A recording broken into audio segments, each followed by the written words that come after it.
My biggest influences in my life is going to have to be my dad. So he, super strong man. He dealt with a lot of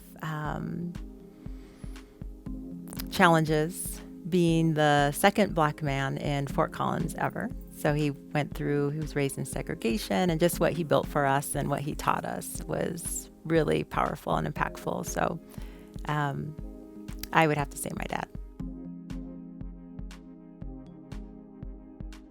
How do I think the yoga community is doing?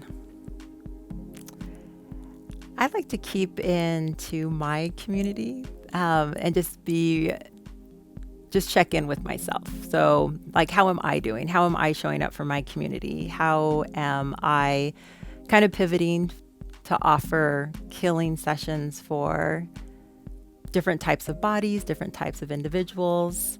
So I try my very best not to notice what other communities are doing, and then just really stay open to what's being sent to me so I can show up in a stronger and bigger way.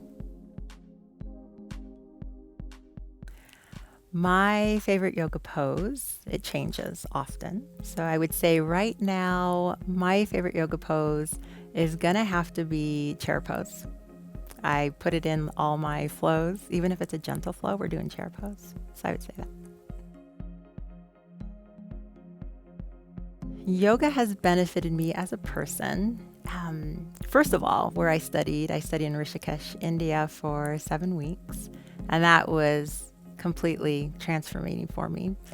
So much to the point that I came home and quit my job about 5 months after doing my yoga teacher training. I was law enforcement at the time.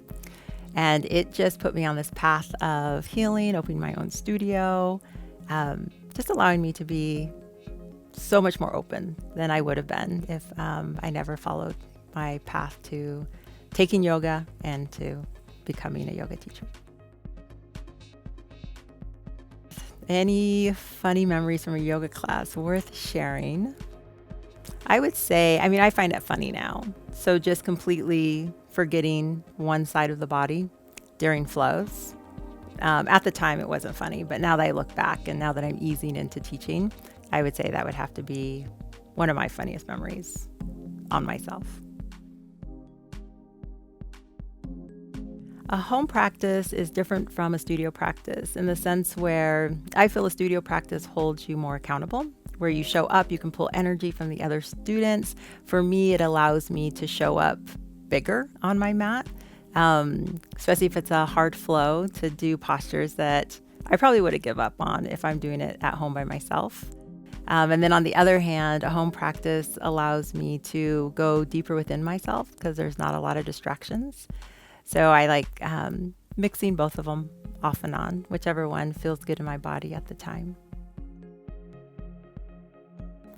My advice that I would give someone just starting out on their yoga journey would be not to take themselves so seriously, like to have fun with yoga, and then to always remember what it is while you're off of your mat.